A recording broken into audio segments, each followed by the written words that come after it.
지금은 아는 것이 힘이다. 시간입니다.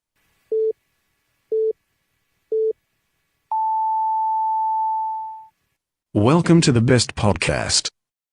Knowledge is power.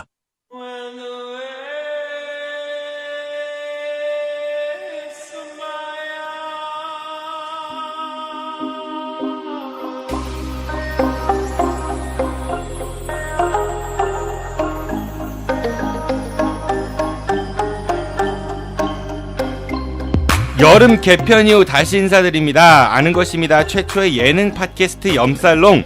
이번 시간엔 저희 프로그램 사상 처음으로 여성 가수에 대해 이야기를 해보게 되네요. 한국의 마돈나, 한류 1세대 가수 김한선에 대해 이야기 나눠보도록 하겠습니다.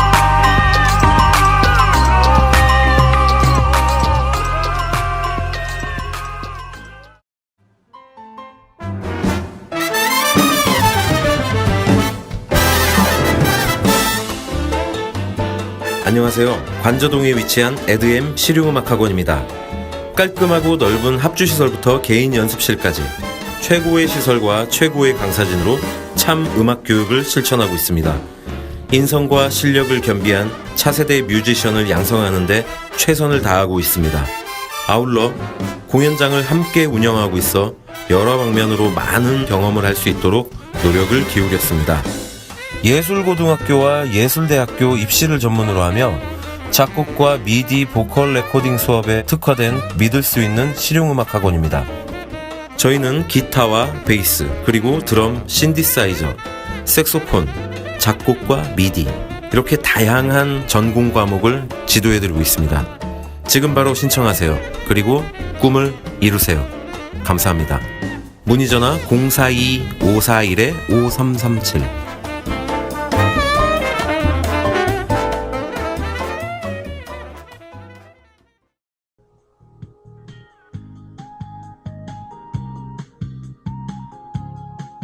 안녕하세요.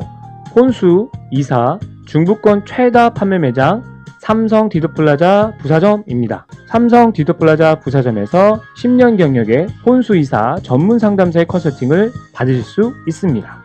전자 제품은 인터넷이 싸다는 편견 날려드립니다.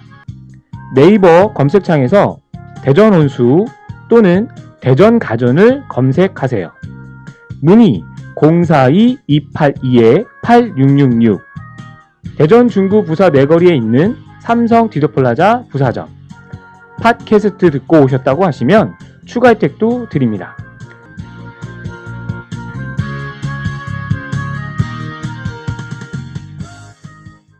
삼성 디지털 프라자.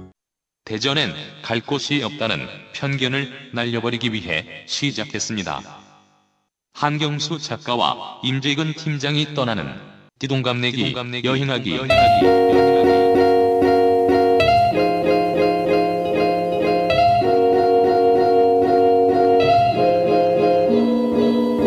매주 일요일 9TV에서 마련한 첫 TV 프로그램 띠동갑내기 여행하기에서 대전의 새로운 매력을 시청자 여러분들께 전합니다. 지금 카카오톡 플러스 친구에서 아는 것이 힘이다를 친구 추가하시거나 팟빵이나 유튜브, 페이스북에서 아는 것이 힘이다를 검색해주세요.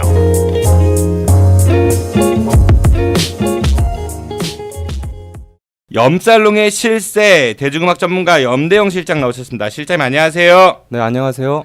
우리 지난번 그 개편전 방송 그 김광석 편이 네. 생각보다 좀 반응이 저조한 것 같습니다. 슬펐어요. 그 김광석도 굉장히 비중 있는 가수고 매니아들도 많고 그런데 그 조용필이라는 그 거장에 비해서는 우리 방송이 좀 뭐가 잘못됐나? 아니, 그렇지는 않은 것 같아요. 네. 제가 예전에도 뭐 조용필이라든지 서태지와 아이들, 뭐 김광석, 안치한 글을 쓰면은 네. 의외로 김광석하고 안치한하고 좀 반응이 적었어요. 저도 좀 예를 들어서 글을 올리면 이제 좀 배우는 점들도 있고 여기저기 우리 지난 방송 때처럼 댓글 달아주시고 그러거든요. 그렇죠. 네. 이건 잘못됐다 뭐 이렇다 이러는데 이분들은 좀 컬트층이 있는 것 같아요. 좀 뭘까 이제 고정 팬층은 있지만 네. 확산성은 좀 약한 것 같아요. 그렇지만 누구나 또 들으면은 거부하지 않고 좋아하고 이런 것들 그렇게 생각을 합니다. 알겠습니다. 그 요즘엔 날씨가 굉장히 더워요. 그쵸? 우리 뭐 녹음하는 오늘도 굉장히 더운데 더운 날씨 하면 떠오르는 가수가 혹시 우리 실장님은 쿨, 네, 그렇죠. 여름 하면은 쿨 많이 떠오르고, 뭐, 클론도 예전에 있었었고요. 그쵸. 네. 그, 계절 하면 떠오르는 가수들이 좀 있는 것 같습니다. 겨울 하면은 실장님은 어떤 가수가 떠오르세요? 미스터 투. 미스터 투. 네, 하얀 겨울. 네, 네, 그런 네, 노래 있었죠. 네. 저는 그 이현우의 헤어진 다음 날? 그 비발디 사계의 겨울 부분이 앞에 나오잖아요. 아니, 꼭 그런 노래만 좋아하세요? 뭐, 이별, 뭐, 사랑 이런 관계된 것만. 아니, 뭐, 항상 이렇게 좀 외롭게 살다 보니까. 어디서나 버림받고. 근데 그러니까 이 골방에 앉아서 이런 거 하고 아니, 있죠. 집에서 듣고 있는 그분한테는 두렵지 않으십니까? 안 들으십니다. 그리고 봄 하면은 어떤 가수 떠오르세요? 저는 봄, 여름, 가을, 겨울이요. 봄, 여름, 가을, 겨울. 네. 봄인데. 네. 뭐 특별한 이유라도. 그 연주곡들이 너무 좋아요. 봄하고 어울리는 것 같다. 네, 그리고 뭐 새로 시작할 수 있는 느낌 이런 것들을 주더라고요. 요즘 친구들은 봄 하면은 버스커의 그쵸? 아, 그렇겠네요. 예, 벚꽃 엔딩 그 노래가 제일 많이 맞아요. 알려져 예. 있죠. 네. 근데 저는 개인적으로 벚꽃에 대한 이미지가 뭐 제가 좀 이렇게 또라이 기질이 있어서 그런지는 몰라도 벚꽃이 우리 흔히 얘기하는 일본 그 국화라고 하잖아요. 뭐 예. 사쿠라 이런 얘기하고 네. 저는 벚꽃을 그렇게 막 좋아하진 않습니다. 저는 좋아해요. 음. 확 폈다 확 지잖아요. 그게 뭐 일본 정서만 그런 게 아니라 보는 사람 따라 뭐 그 개인의 취향이 있을까 뭐 물론 싶잖아요. 그렇습니다. 네. 그런데 저는 이제 개인적으로 어떤 생각을 가지고 있냐면은 우리 세상에 벚꽃만 예쁘다 예를 들어서 볼 게 그거밖에 없다라고 하면은 당연히 좋아할 수 있겠는데 너무나 많거든요 세상에. 네, 맞아요. 좋은 것들이 너무나 많은데 굳이 우리가 그거에 열광할 필요가 있는가? 그러니까 맞아요. 왜냐하면은 워싱턴 D.C.에 가면은 벚꽃 거리가 있어요. 네네네. 그 거리가 어떻게 조성이 됐냐면은 예전에 이제 테프트 가스리아 밀약이라고 들어보셨죠? 네, 시간에? 알고 있습니다. 우리나라와 필리핀을 미국과 일본이 이게 각각 점령함에 있어가지고 양국이 이제 합의하는 그런 이제 개떡 같은 조약이거든요. 그 조약이 체결돼서 감사하는 마음에 일본이 네. 일본 정부가 미국 정부의 그 수도에다가 예. 벚꽃거리를 조성해줬어요. 아, 그러니까 그렇군요. 이게 우리가 예를 들어가지고 정말 볼 게 벚꽃밖에 없으면은 뭐 좋아할 수 있지만은 벚꽃 말고도 많을 텐데 굳이 그러니까 좀 그러니까 뒤집어서 생각해 보면은 일본 사람들이 이제 벚꽃에 열광하는 조선인들을 보면서 어떤 생각을 할까 괜히 약 오르는 거예요. 그래서 저는 벚꽃을 일부러라도 별로 그렇게 썩 반기지는 않습니다. 훌륭하십니다. 할 말이 없네요. 네. 그 날이 더워가지고 근데 김한선 하면은 떠오르는 계절은 있으신가요? 여름? 여름에 좀 가까울 것 같은 네. 활달하고 밝고 그렇죠. 네. 네네. 우리가 오늘 이제 이야기 나눌 가수가 김한선인데 우선 김한선이란 가수를 이게 주제로 선정한 이유가 좀 궁금합니다. 여기 이 대목이 가장 어려워요. 뭐 별다르게 생각하진 않았어요. 우리가 너무 여성 가수를 다루지 않았다. 그래서 좀 생각났던 가수가 김한선이었고 저는 최근에 어떤가 모르겠어요. 국민분들이나 대전 시민들은 근데 좀 힘든 시기를 좀 거쳤다라고 생각하거든요. 뭐 저희는. 촛불 전국도 있었고요. 뭐 네. 정치적인 거 말고도 뭐 여러 가지. 뭐 양극화의 최저 시급 관련한 이야기도 있고. 네. 근데 저는 김한선이라는 가수를 보면은 이분 살아온 인생 얼마 나이는 뭐 생각이 나름이겠지만 보면은 전 죽지 않고 지금까지 살아남아서 열심히 활동하는 모습 보면 저도 좀 힘이 나요. 무슨 뜻이냐면은 80년대 그 댄스 가수로 시작해요. 그때 사실 이따 얘기 나누겠지만 굉장히 무시당했었거든요. 뭐 딴따라 중에서도 가장 뭐 그렇죠. 네. 그런데 80년대, 90년대, 2000년대, 2010년대를 거치면서 하나의 원형을 대중음악에서 댄스음악이라는 원형을 제시하고 그다음에 연예인으로서 면모로서 여러 스캔들이 있었어요. 네. 뭐 여성이라는 이유만으로 좀 이쁘잖아요. 육감적이라는 이유만으로 이런 것들 때문에 본의 아니게 피해를 입었다고 저는 생각하는데 좌절하지 않고 지금까지 이렇게 웃으면서 견디는 걸 보면은 아 나도 지금 힘들다고 이렇게 좌절할 게 아니구나. 살아남을 수 있겠구나. 내가 뭔가를 꾸준히 하나를 가지고 한다라고 하면은 남들이 알아주지 않는다 하더라도 내가 사는데 이런 가치라든지 힘이 나지 않을까. 이런 모습을 좀 보게 됐습니다. 예, 저 아까 예쁘다고 하셨으니까 김한선 하면은 뭐 몸매 되게 좋다 이런 얘기 네. 많이 들었던 것 같고 글쎄 얼굴 가지고는 제 기억에 김미화 씨 있죠 개그우먼 네. 그분이 지금은 굉장히 의식 있는 그런 이제 그 네. 방송인으로 많이 이미지가 각인돼 있지만은 네. 과거엔 되게 까부는 이미지셨잖아요. 그렇죠. 뭐 스리랑 그 부부 스리랑 하고 부부 할 때, 있었고, 예. 그때 김한선 그분이 흉내냈던 게 기억나요. 눈 위로 이렇게 해가지고 막 이렇게 흉내냈던. 지금 보면은 되게 외모 가지고 서태지도 예, 그랬어요. 남 놀리고 하면은 되게 나쁜 거잖아요. 근데 그 당시는 네. 뭐 여러 가수들 80년대 가수들 중에 방송연예에 나와서 거의 광대시를 했었죠. 네. 그러니까 뭐 일단은 외모 하면은 김한선의 눈, 뭐 특이한 뭐 그런 위로 이제 치켜뜬 것 같은 흰자가 뭐 더 많이 보여요. 뭐 이런 얘기들도 많았었던 것 같고 그럼에도 불구하고 김한선은 대중들의 머릿속에 딱 각인이 된 가수임에는 틀림없는 것 같습니다. 맞습니다. 그런데 슬프게도 노래를 잘하는 가수라는 것보다는 그냥 춤을 잘 췄던 화려했던 그런 가수로 더 기억에 많이 남는 것 같긴 하거든요. 네, 비디오용 가수로 좀 많이 알려졌었죠. 워낙 80년대 당시에 노래 잘하는 가수들이 많았잖아요. 네. 상대적으로 김한선에 대해서 저는 이 부분이 좀 평가절하했다고 생각하는데 근데 이제 90년대, 2000년대 들어서면서 바뀌잖아요. 이제 가수의 가창력이 중요한 게 아니라 보여지는 모습들, 특히 댄스 가수들 같은 경우는 율동, 춤, 뭐 이런 것들이 강조되니까요. 근데 실제로 최근 들어서 가수들이 뭐 이제 나이브 논란, 립싱크 논란이 있지만 80년대 김한선은 그걸 혼자 해냈거든요. 그런 것들을 이겨냈었고 지금에서 다시 좀 공정한 잣대를 가지고 바라본다면은 그게 과연 정당한 평가였는가 이런 것들도 좀 한번 저희가 다시 한번 생각해 봐야 되지 않나 싶네요.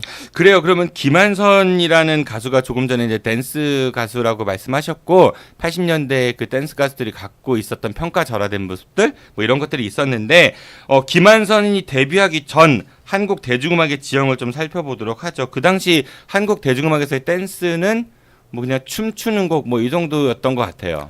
댄스 음악이 한국에서 80년대 이전까지 좀 뭐랄까 비하받았던 이유가 있어요. 댄스라는 장르가 물론 해방 이전에도 있었어요. 재즈 음악이라든지 뭐 댄스홀 같은 거 있었잖아요. 뭐 서울에 댄스홀을 허하라 이런 식으로 있었는데 이제 외국의 음악이었던 건 사실이에요. 그런데 이제 해방 이후에 이제 미군이 진출하게 되면서 남한 사회에 미군들 때문에 유행했던 음악이 또 댄스 음악이거든요. 미국의 음악이 아닙니다. 미군의 음악, 미8군의 음악. 젊은 군인들이 가장 좋아했던 음악 장르가 어떤 거였겠어요? 좀 밝은 거겠죠. 네. 아무래도 이제 술 먹고 댄스 놀 때 음악이겠죠. 뭐 사기를 북돋기 위해서 춤추고 이러는 것들. 그런데 이제 뭐 탱고라든지 뭐 블루스, 지루박, 뭐 기타 등등 다 들어오는데 네. 이런 미군의 춤 문화가 우리나라에 어떻게 정착되냐면은 예를 들어서 저 기지촌, 네네. 그다음에 캬바레, 밤문화, 그러니까 음지, 뭐 좀 어둡고 이런 곳에서 성행하는. 그다음에 이제 정비석에 자유부인 있었잖아요. 춤바람 난 네. 그 교수의 부인 얘기. 이러면서 댄스 음악 장르, 이게 이제 댄스 음악이 춤바람을 일으켰다. 춤바람. 주부들이 밖에서 놀게 했다. 사모님. 예. 제비 한 마리 키우시겠습니까? 맞아요. 이러면서 네. 굉장히 천대시하고 뭔가 이게 춤을 추면 나쁘다라는 인식을 심어놔요. 이게 70년대 말까지 이어져요. 70년대 락 고고, 락 음악이 그나마 좀 인기를 끌지만 댄스 음악 장르는 거의 없었거든요.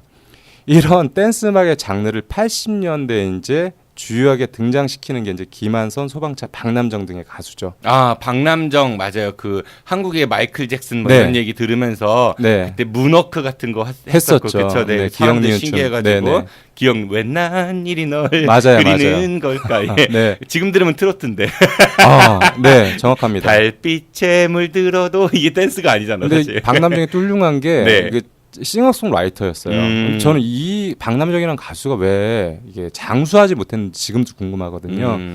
그런 걸 또 봤을 때 김한선이 한 추구에서는 이렇게 장수하는 모습을 보여줬던 게 앨범마다 그리고 질이 일정하게 높았어요. 이런 모습을 보면서 김한선이 좀 대단하다. 이렇게 좀 박남정 씨 같은 경우는 안 늙는 것 같아요. 뭐 얼마 전에 또 영화 출연했었잖아요. 그 뭐였죠?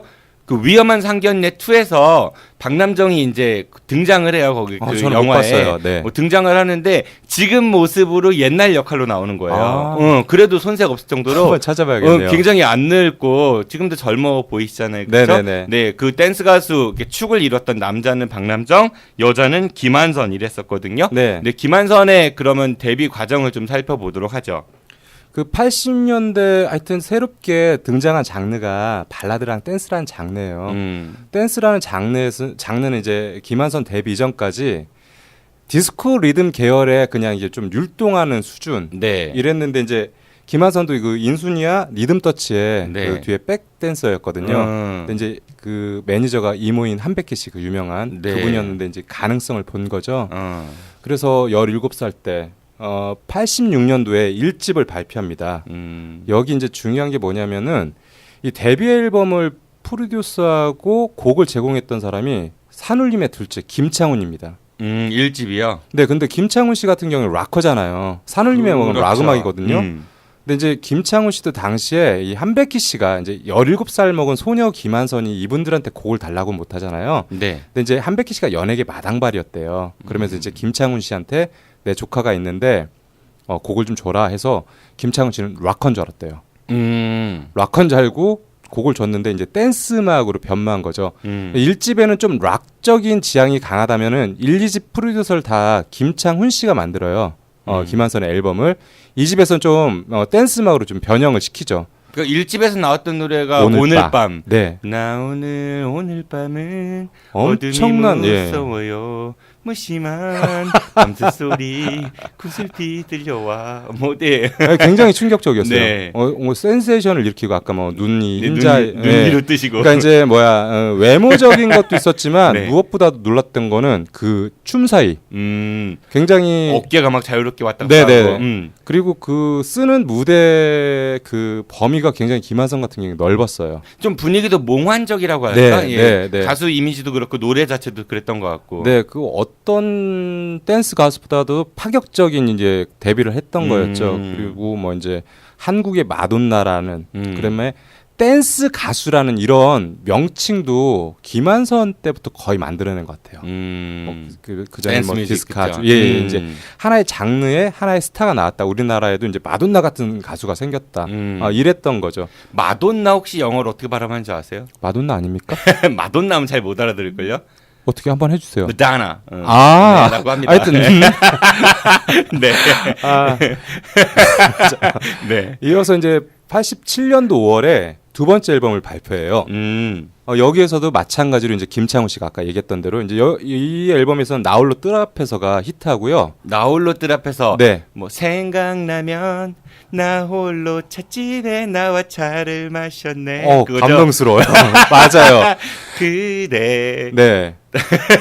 그리고 여기에 또 하나의 노래가 있는데 리듬 속의 그 춤을. 아, 이건 정말 지금 들어도 파격적인 노래였던 것 같아요. 이게 이제 알다시피 신중현 씨가 곡을 제공하죠. 네. 그러니까 이게 김창훈의 모든 노래로 돼 있는데 여기 이제 이질적이지 않았어요. 리듬 속의 그 춤을. 이제 신중현 선생도 이제 락커였잖아요. 네. 그러니까 이제 두 개 투톱을 이루는데 리듬 속의 그 춤을이 엄청난 히트를 하죠. 그러니까 가사 자체도 굉장히 파격이었던 것 네, 같고요. 네. 안무도 되게 셌던 것 같고 리듬을 춰줘요 하면서. 그리고 이제 이 리듬 속의 그 춤을 보면은 그 이제 기타 간주가 나오거든요. 아, 네, 맞아요. 중간에. 굉장히 메탈 같아요. 헤비 메탈 맞아요. 같아요. 띠리리리 하면서. 제가 이제 그 80년대 한국 기타 리프 중에 중간에 삽입된 것 중에 가장 좋아하는 이 세 곡이 있어요. 첫 번째가 그 시인과 촌장의 얼음 무지개. 여기서 함춘호 씨가 기가 막히게 쳐요. 이 동화 같은 노래. 두 번째가 조용필의 고추 잠자리. 네. 여긴 기타리스트 곽경욱 씨. 네네. 이 세 번째 노래가 바로 이제 김한선의 리듬 속의 구춤을. 아. 장르는 다르지만 이 강렬했던 기타 리프의 인상. 근데 신중현 씨가 곡을 나왔기 때문에 이게 이제 가능하지 않았나 이렇게 생각을 합니다. 그 이집도 굉장히 인기가 많았었죠, 그렇죠? 뭐 그러면서 나홀로들 앞에서도 그렇고 그다음에 아까 리듬 속의 그 춤을도 그랬고, 그래서 김한선은 댄스 가수로서 확실한 자리매김을 맞아요. 하기 시작을 했습니다. 그러면서 그렇죠? 이제 댄스 가수, 그다음에 이제 대한민국의 한국의 마돈나라는 이제 뭐 용어를 뭐 정착시키고 이제 이 김한선이 성공하면서 뒤따라서 이제 그 아이돌 김한선이 그때 데뷔를 17살 때 했잖아요. 네. 10대였거든요. 10대 가수들이 나와요. 진짜 지금의 아이돌처럼 뭐 김승진, 박혜성, 이지연 네. 이런 친구들. 아, 예, 새록새록 기억이 새록하죠. 납니다. 네, 네. 김승진, 스잔인가요? 네, 스잔. 찬바람이 부는. 네, 유리창에 그린 안녕. 네. 그다음에 박혜성, 네, 경아. 그렇죠. 네, 경아 돌아와 경아. 둘이 엄청 났어요. 따리는 도시의 내게로. 피에로 뭐 이런 네, 노래 네. 있었고요. 그 이지연은 제가 옛날에 중학교 때요. 네. 이지연 모창을 불러가지고 바람아 멈춰다. 아니요, 슬픈 안녕이라는 노래 있죠. 아, 그래요? My love. 그저 그냥 스쳐지. 지금 변성기가 왔으니까 그 변성기 이전에 되게 잘 부른다고 칭찬 많이 받았었거든요. 이지연 같은 경우에는 뭐 유연상 백두산의 유연상하고 뭐 전영록이 곡을 줬었고요. 네. 하여튼 이렇게 뭐랄까 그 뒤에 있는 거장들이 이렇게 10대 소년들한테 곡을 많이 주면서 오히려 성공할 때 그 대중적인 친화력을 이제 기존에 워낙 실력 있는 분들이 주니까 얻지 않았나 이런 분석도 가능합니다. 그리고 뭐 하수빈 이런 가수들도 그쯤에 나왔던 그렇죠. 것 같고. 네네네. 노. 예. 맞아요. 그러니까 김한선이 이제 어떻게 보면 문을 열어줬다 뭐 이렇게 봐도 모방하지 않을 것 같습니다. 예, 저는 그렇게 생각합니다. 워낙 대단했고요. 근데 김한선이 1, 2집 이 앨범을 내고 단명하는 게 아니라 3집은 누가 음악 감독을 하는지 아세요? 글쎄요. 70년대 포크락의 거장 이장희. 네. 이장희가 나홀로 춤을 추긴 너무 외로워. 그 노래. 그리고 이제 이장희의 예전 노래들을 이제 그 건너 이런 노래들을 김한선이 리메이크해요.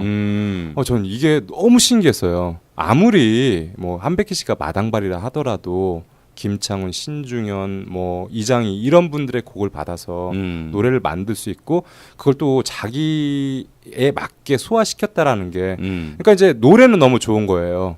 노래들은 이미 이제 검증된 분들이 열심히 만든 노래니까 그래서 상대적으로 너무 노래 못해 비디오형 가수야.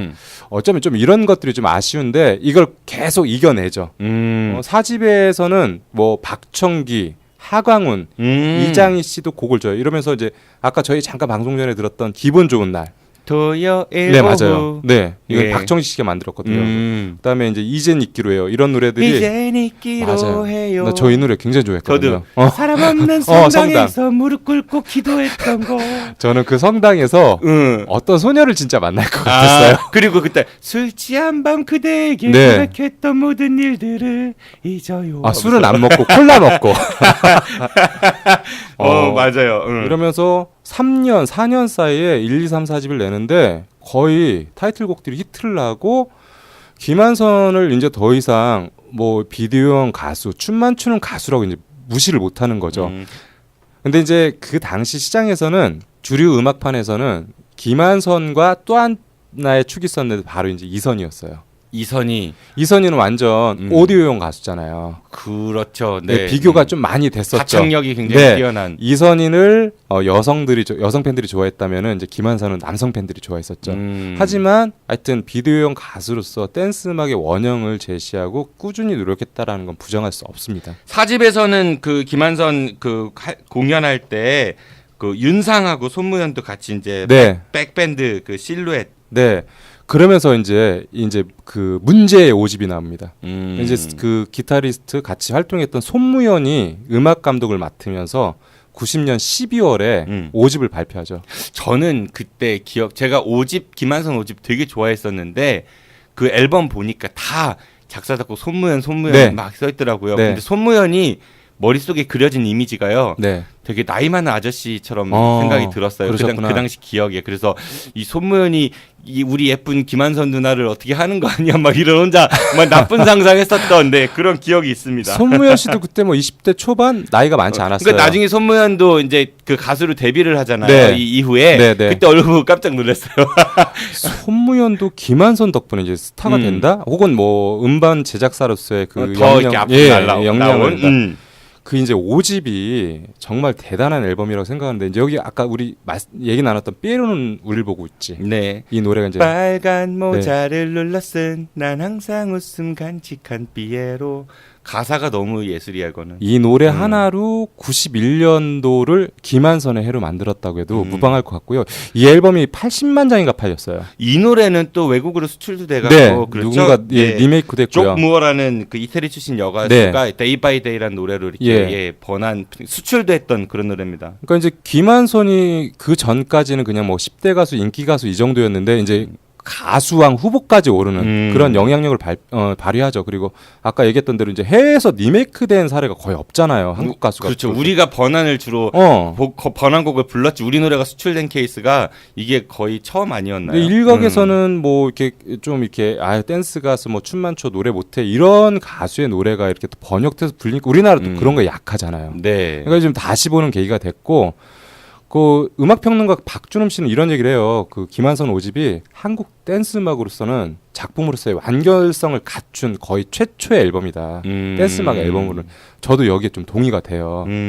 그리고 이제 아까 같이 작업했던 손무현 씨가 이름을 알렸고. 네. 근데 저는 개인적으로요. 이 앨범이 광대 삐에로였던 그 남의 손에 이끌려 다녔던 김한선이 자신의 음악을 하고자 했던 뭐 독립선언문 같은 개인의 의지가 담긴 소중한 앨범이라고 생각하고요.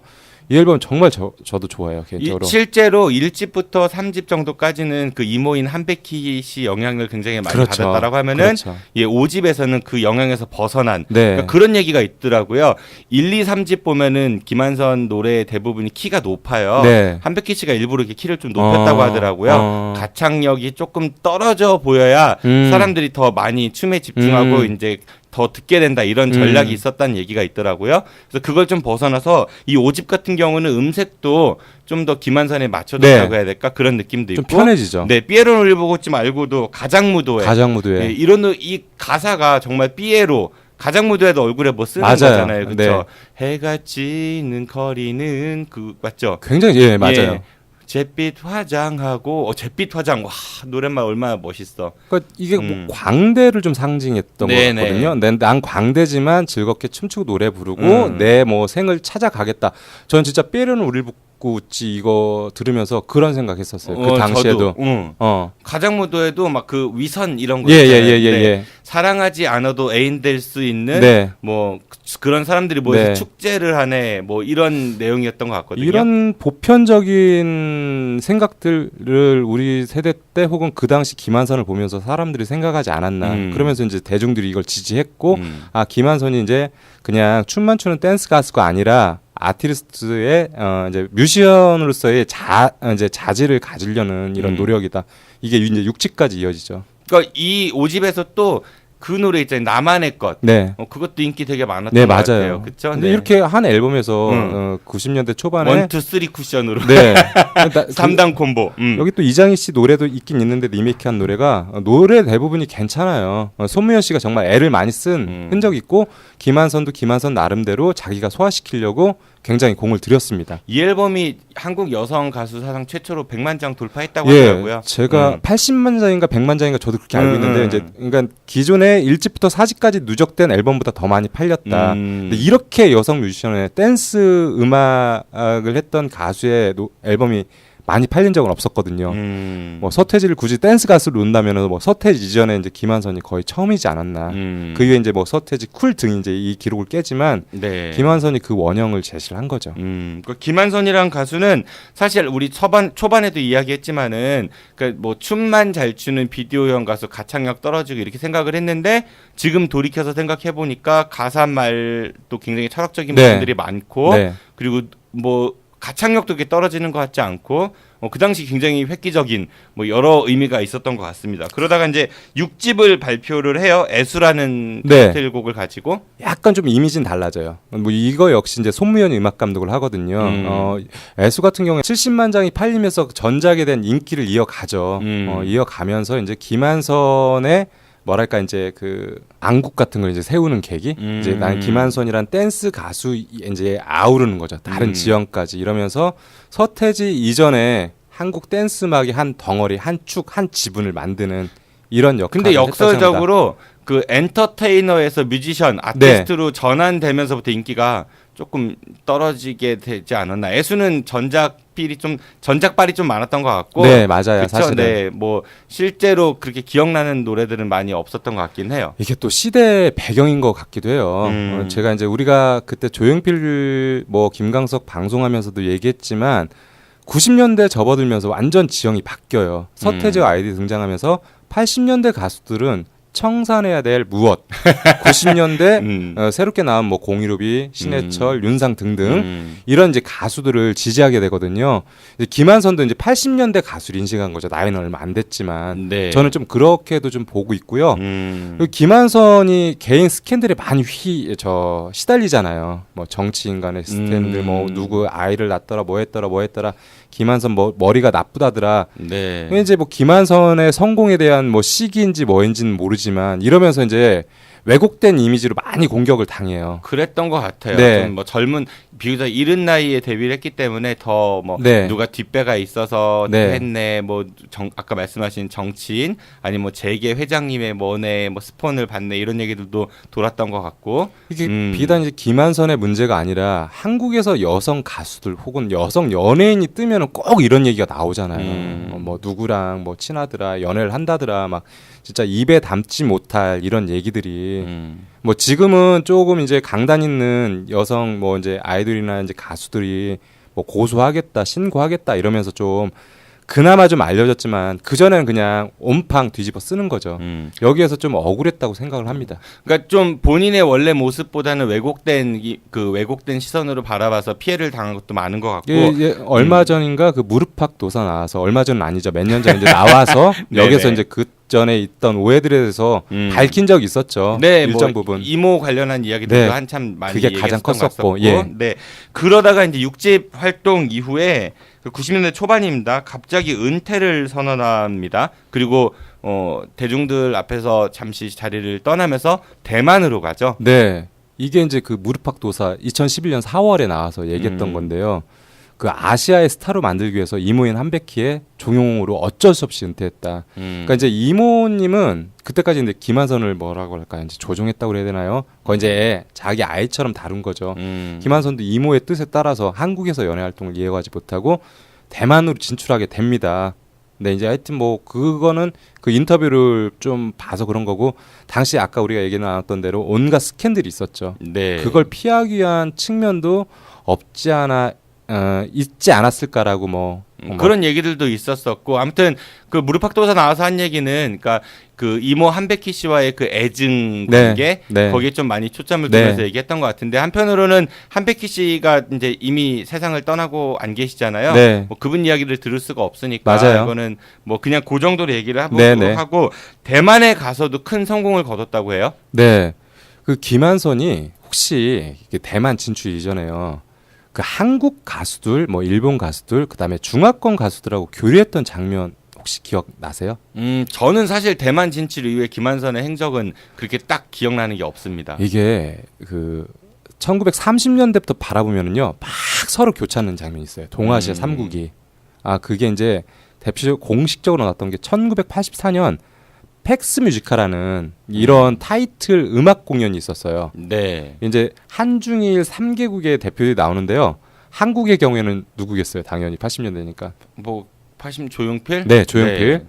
중국은 저 알란탐. 홍콩이죠, 그러니까. 예, 그런데 이제 중화권 대표. 네네. 그다음에 일본은 다니무라 신지. 그러니까 다니무라 신지에 주축을 해서 이게 그 신지가 코요테 신지랑은 상관없죠. 네, 맞아요. 네네. 2004년까지 이어지는데요. 여기에서 이제 87년도 오해대 때 김한선이 나와요. 완전 이제 뒤 흔들어 놓는 거죠. 그러니까 이제 한국뿐만이 아니라 이제 뭐 중화권 일본에서 봤다고 그랬잖아요. 그러면서 이제 김한선이 또 일본 가서 공연하는 계기가 돼요. 뭐 싱글 앨범도 발표했다는 얘기 들은 것 같고. 그리고 알란탐과도 이때 교화하게 되고. 알란탐 엄청 유명했었죠. 엄청난 영화 배우보다도 가수로 알려졌던 가수였는데. 그러니까 요즘 청취자분들은 대만 하면은 약간 우리가 그러니까 지금 한국이 조금 더 앞선다 이런 생각하실지 모르겠지만은. 90년대 초반, 80년대만 하더라도 홍콩 영화가 이제 전성기였고 그렇죠. 문화적으로나 경제적으로 그쪽이 우리보다는 좀 홍콩 대만이 높았어요. 앞섰었죠. 대중문화 영역에서 네, 분명한 거예요. 야구도 그랬어요. 네네. 프로야구도 우리나라보다 대만 프로야구가 더 이제 네. 잘 했었거든요. 네. 그 당시에는. 그래서 이제 지금 대만 진출한다라는 그 느낌하고 다르죠. 그 당시 대만 진출한다는 느낌하고 확연히 다른 거죠. 네. 그러니까 이제 김한선이 홍콩, 대만 이런 걸 놓고 이렇게 이제 고민하다가 이제 대만에 진출하게 됐는데 이거는 전 실제로 진짜 김한선 씨 만나서 인터뷰하고 싶어요. 왜 중국, 대만 물론 이제 중국은 아니었겠죠 당시에는 대만, 홍콩 중에 대만이었냐. 근데 정 PD님 추측이 맞을 것 같아요. 그런 왜 대만이 또 한국하고 문화가 유사해요. 홍콩은 좀 다른데 대만도 일본의 식민지를 거쳤고 미군 문화를 경험했거든요. 이런 동질성들이 김한선이란 가수가 진출해서 노래를 부르면서 뭐랄까 이제 거부감 없이 받아들이지 않았나 이런 생각도 해요. 그리고 우리가 어렸을 때는 대만이 우리가 자유중국이라고 불렀었죠. 그렇죠. 그리고 자유중국. 지금 중국은 중공이라고 불렀고 네. 우리는 이제 자유중국 대만하고 수교를 맺었기 때문에 네. 대만이 당시에 세계적으로 수교를 맺은 나라가 몇 나라 안 됐었거든요. 네. 그 중에 하나가 우리나라였었고 네네네. 그 사이가 좋았었는데 이제 지금의 중국과 수교를 맺으면서 자동적으로 이제 중국은 두 개를 인정하지 않는다 그래서 자동적으로 대만하고의 단교가 됐고 예. 그 당시에 뭐 태극기 불태우고 반한 감정들이 막 맞아요. 들끓고 이랬었습니다. 그런데 김한선이 그 대만에서 활동하면서 그런 거 그 반한 감정을 많이 눌러주는 네. 그런 긍정적 역할도 했다고 들었습니다. 네, 맞아요. 그래서 뭐 이제 아까 얘기했던 대로 이제 대만 진출해서 그 당시 이제 우리나라 지금 뭐라고 표현해야 될까요? 용영호제라는 프로그램이 있었대요. 용영호제 그 성룡 나오는 영화 예, 있었죠? 영화 제목이었는데 그 인기 프로그램 대만의 인기 프로그램 여기에 이제 텔레비전 프로그램으로 네네 뭐 무한도전 생각해야 될까요? 뭐 그런 건가 봐요. 네네. 여기에 거의 이제 한 주 정도만 출연하는데 김한선은 5주간 장기 출연해요. 그러니까 인지도 높이는데 굉장히 도움이 됐겠죠. 네. 그리고 이제 거기 진행했던 그 장페이란 사람이 진행자였대요. 네네. 근데 스캔들이 일어나요. 김한선하고? 네. 나쁜 놈. 네. 우리 완선이 누나를.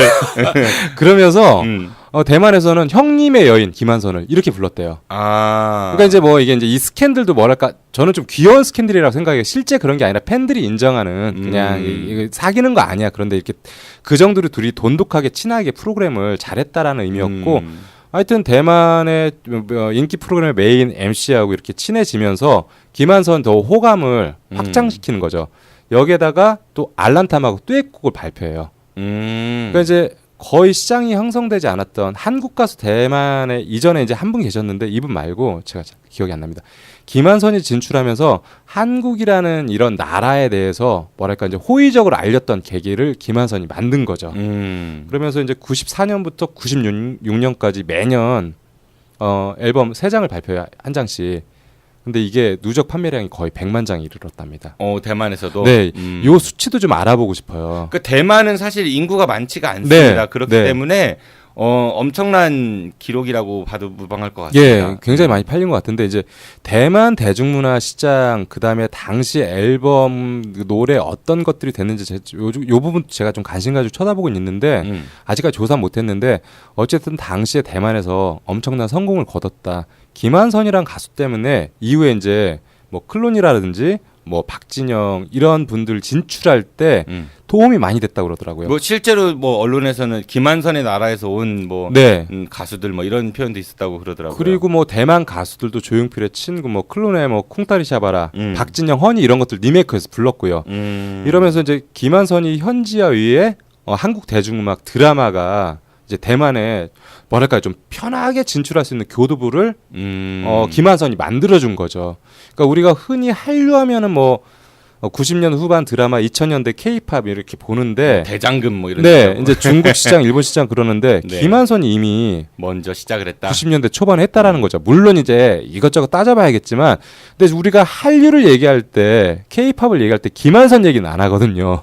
그러네. 어떻게 보면 선구자도 역할을 한 건데. 그러니까 뭐랄까 이제 김한선은 전 이런 부분에서도 평가절하받고 있고 인식하지 못하고 있는 거죠. 이런 부분들은 조금 더 이 대중음악 평론가들 평단에서도 좀 얘기해야 되는 부분이라고 생각을 합니다. 그러니까 철저하게 김한선이 갖고 있는 그런 그 모습들 그리고 김한선이 일으켜냈던 그러한 유산들이 평가절하되는 모습이 많이 보인다. 뭐 그런 네. 말씀을 주시는 네. 것 같고.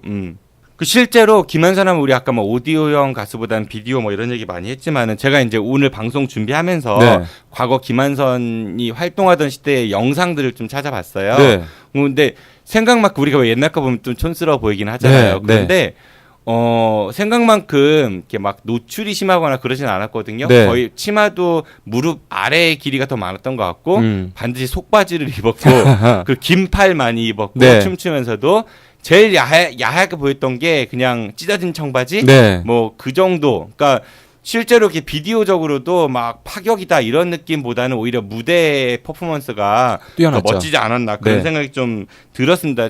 오히려 2014년도에 김한선이 그 KBS에 나와가지고 그 기분 좋은 날을 다시 네. 부르는데 그때는 백댄서들이 이제 그 배꼽 치마 입고 막 이렇게 하더라고요. 그러니까 시대가 이렇게 많이 변했구나 그런 생각이 좀 들기도 했습니다. 우리가 알고 있던 김한선의 이미지와 그 당시 자료를 보니까 그것도 좀 상충된 느낌이 있는 것 같아요. 네, 저도 예전 자료를 봤는데요.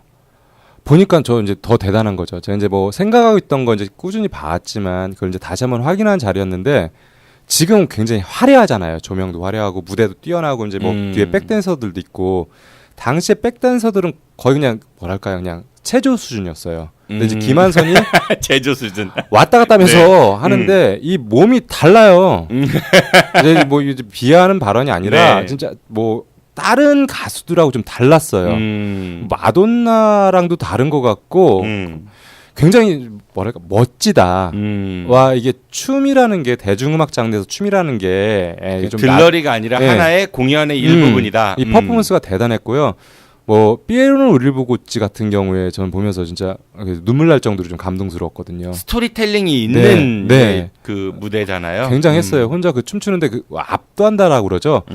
만약에 지금의 기술과 이런 것들을 가지고 그 90년대 초반에 김한선이라는 가수한테 적용시킨다면은 진짜 엄청난 그런 아우라가 나오지 않을까 이런 생각도 해봤습니다. 실제로 김한선의 그 백댄스 출신들 중에서 서태지와 아이들의 이준호, 네. 또 그 김한선 백댄스 출신이라고 하고요. 예전에 RF라는 네. 그룹이었죠. 예, 거기 박철우 씨도 네, 네. 예, 김한선 백댄스 출신이라고 네. 하고, 그러니까 되게 많은 영향을 끼쳤던 것 네. 같습니다. 뭐 인간성도 좋았던 것 같아요. 뭐 여전히. 근데 대만에서 뭐 나오는 방송 프로그램에서 또 네. 드럼도 쳤다라는 잘 친다는 뭐 이런 얘기도 있더라고요. 뭐 이분 뭐 화성학도 공부했다고 하고요. 뭐 굉장히 되게, 노력 예, 많이 했어요. 예, 네. 그러니까 그 뭐 그리고 나중에 하와이 가서 또 대학도 나왔다고 네. 하더라고요. 영어도 잘 할 것 같고 제가 들어보지는 못했지만은. 개인적으로 노력 많이 하는 것 그러니까 같아요. 본인의 갖고 있는 능력에 비해서 너무 좀 정말 평가절하된 그런 가수인 것 같다는 생각이 들어요. 이 김한선이 좀 재발굴되고 재평가돼야 80년대 다른 가수들도 역시 재발굴되지 않을까. 전 80년대 또 비운의 가수 하나가 심수봉이라고 생각하거든요. 심수봉 씨 하면 누구나 좋아하는데 심수봉 씨 정말 중요한 게 뭐냐면은 여성 가수들 중에 싱어송라이터가 거의 없어요. 심수봉 씨는 싱어송라이터거든요. 저는 이분을 얘기해야 한국 여성 싱어송라이터의 역사가 나온다고 생각해요. 근데 이제 심수봉은 1979년 10월 26일에 궁정동을 안 갔어야 돼요. 그럼 좀 다르게 평가받을 그러니까 그 이미지가 너무 강하기 때문에 그분한테도 트라우마로 많이 남아있을 테고 이 부분 관련해 우리 한번 심수봉 씨를 한번 다음에 네, 한번 다뤄보죠. 예, 그래 보도록 네. 하죠. 오늘 뭐 일단은 김한선 얘기를 하고 있으니까 아까 또 가수 이선희 말씀해 네. 주셨는데 이선희 씨는 혹시 기억하실지 모르겠지만은 그 지방의회가 처음으로 이제 네. 생기거나 서울시의원도 했었었죠. 네, 했었어요. 그러니까 그런 이제 뭐랄까 이선희는 이선희 나름대로의 평가를 받고 또 요즘에도 뭐 거장으로서 여자 가수 뭐 이런 얘기들 많이 취급을 받는데 김한선은 뭐 불타는 청춘인가 요즘 텔레비전 네, 프로그램 네. 뭐 예능 뭐 이런 쪽으로만 좀 다뤄지는 것 같아서 뮤지션이기보다는 저 김한선 씨. 네 네네네. 아직까지도 좀 너무나 덜 조명받고 있다 그런 생각이 듭니다. 뭐 여전히 이제 한국사의 그 학력 이런 것도 있는 거겠죠. 그런 것들 이제 기존 선입견 이런 것들 이제 깨지기가 힘들죠. 뭐 그렇다고 김한선이 그걸 투쟁해서 깰 수 있는 건 아니고요. 뭐 그걸 했던 게 서태지 정도였던 것 같아요. 이후로도 안 보이잖아요. 근데 이러면은 뭐 주변에서 좀 얘기를 해주고 같이 노력을 해야겠죠.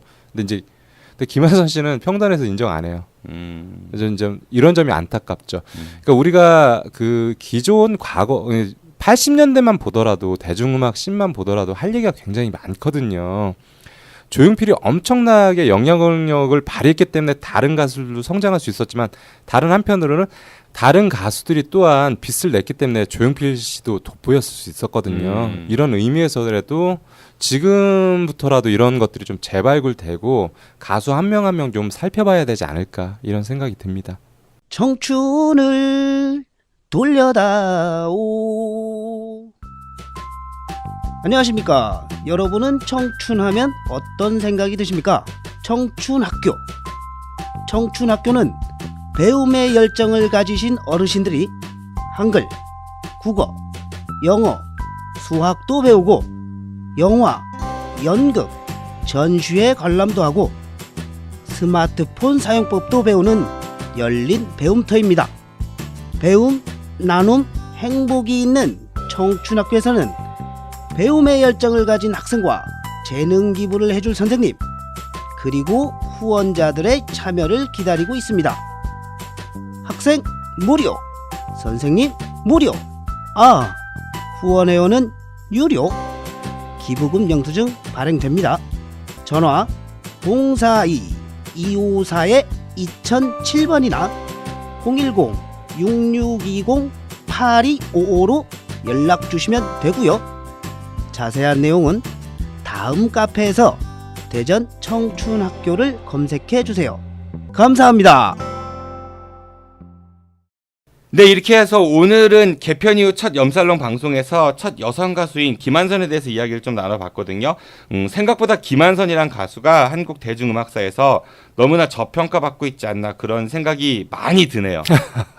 예, 맞습니다. 그 대만 진출 이후에도 96년도에 돌아와서 꾸준하게 앨범을 발표해요. 96년, 2002년, 2005년 그리고 최근에는 2010년대 들어서는 싱글들, EP 앨범들 발표하면서 후배들하고도 꼭 콜라보레이션도 만들고 퓨처링도 하면서 꾸준히 활동을 하거든요. 그러니까 이게 음악에 대한 끈을 놓지 않고 있어요. 새로운 실험을 하고 있고 이런 점들에 대해서도 우리가 바라봐야 된다. 그리고 이제 김한선 같은 가수들은 좀 앨범 위주로 좀 낼 수 있게 이런 것들도 좀 생각해 봐야 되지 않을까. 최근에 김한선의 베스트 앨범이 나왔어요. 거의 초창기 음원들 위주로 나왔는데 김한선 초기 앨범들이 재발매 안 되고 있거든요. 지금 고가에 거래되고 있습니다. 그리고 1, 2, 3, 4집 같은 경우는 CD로 제작되지 않았고요. 그러니까 듣고 싶어도 들을 수 없어요. 물론 음원으로 들을 수는 있겠죠. 근데 이제 앨범 아티스트를 지향하고 있는 가수의 유산이라면 이런 것들도 우리가 좀 더 바라보고 K-팝만 좀 발굴하고 이렇게 해외에 수출하는데 돈 쓸 게 아니라 기존에 있던 가수들의 앨범 내지 음반들도 우리의 유산이니까 이런 것들에도 좀 투자를 해야 되지 않을까. 예, 이런 생각을 갖게 됩니다. 네, 그래요. 김한선 누님, 예, 뵙고 싶습니다. 우리 방송이 좀 더 잘 성장해서 나중에 한번 초대 손님으로 모실 수도 있는 네. 그런 영광이 됐으면 좋겠고요. 공약 하나 하시죠, 염 실장님? 어떤 걸까요? 1년 안에 김한선 누님 우리 한번 섭외한다. 아까 인터뷰하고 싶다고 그러셔갖고 제가 이걸 인터 안 되면은 예, 제가 공약하면 이건 이제 여기에 못 모신다면 한번 인터뷰에 대해서 금원이라도 한번 갖고 와서 방송하는 거예요. 이런 거면 어떨까요? 전화 인터뷰라도 네네네. 짤막하게라도. 네, 한번 제가 지키지 못할 약속일지 모르겠지만 한번 노력해 보겠습니다. 네, 알겠습니다. 네. 그 개편 이후에 우리가 처음으로 다뤄본 가수 이제 김한선이었고요. 네, 다음 달에 어떤 가수를 나눌지 좀 고민해줘 보시고요. 네, 알겠습니다. 네, 오늘 고생 많으셨습니다. 쌤 안녕히 가십시오. 감사합니다. 지금까지 대중음악 전문가 염대영 실장이었습니다. 저도 이만 물러가겠습니다. 지금까지 진행의 정진호였습니다. 청취해주셔서 고맙습니다. I'll be back.